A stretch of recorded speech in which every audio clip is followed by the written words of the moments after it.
আজকের এই বিলার মাহফিল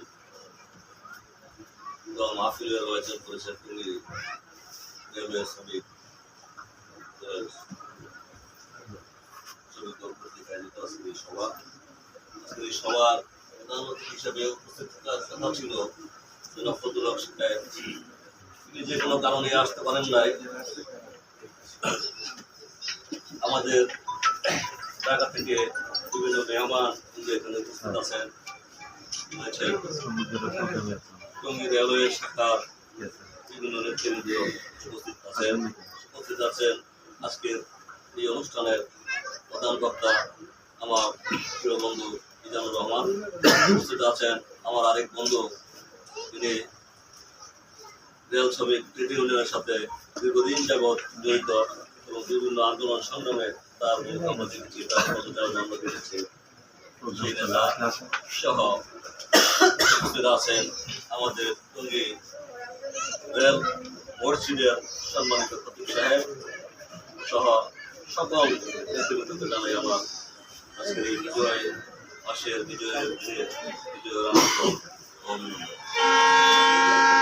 সংগ্রামী শাস্ত্রীয় বন্ধুগণ, আপনারা জানেন এই 16ই ডিসেম্বর শুধু একটি দিন নয়, শুধু একটি তারিখ নয়, এর পিছনে বহু আত্মত্যাগ, বহু মায়ের ইজ্জত সম্মান জড়িত।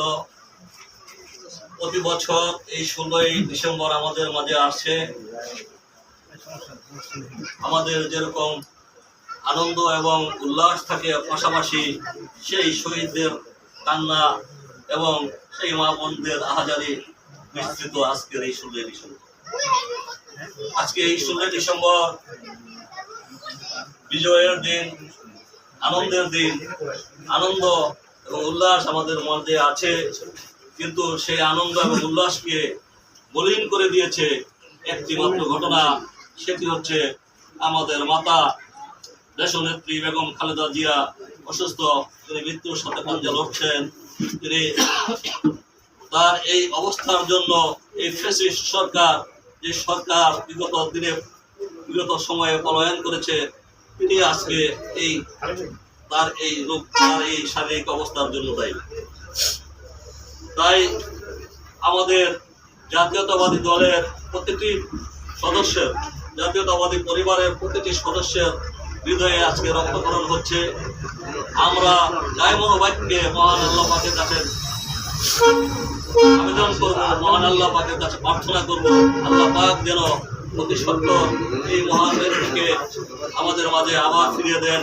আবার আমাদের সেই রাজনীতি, এই বাংলাদেশে সুশাসনের রাজনীতি, উন্নয়নের রাজনীতি আবার চালু হবে, সেই আশাবাদ ব্যক্ত করি।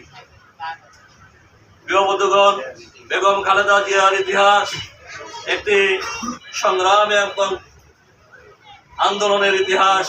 আপনারা জানেন 1981 সালে শহীদ জিয়াউর রহমানকে হত্যা করার মধ্য দিয়ে যখন এদেশে একটি কুচক্রী মহল এই দেশকে পিছনের দিকে টেনে নেওয়ার জন্য যে ষড়যন্ত্র করেছিল, সেই ষড়যন্ত্রের দাঁত ভাঙা জবাব সেই আন্দোলন এবং সংগ্রাম করে তিনি দীর্ঘ 9 বছর সংগ্রাম এবং আন্দোলন করে স্বৈরাচার এরশাদকে পতন করিয়েছে। এরকম একজন মহান নেত্রী আমাদের মাঝে খুবই দরকার। আমাদের মাঝে উপস্থিত, আমাদের মাঝে থাকলে আমরা পথভ্রষ্ট হব না। আজকে আমাদের নেতা তারেক রহমান তিনিও বিদেশে, তাই আমরা সঙ্গত কারণে কিছুটা শঙ্কিত।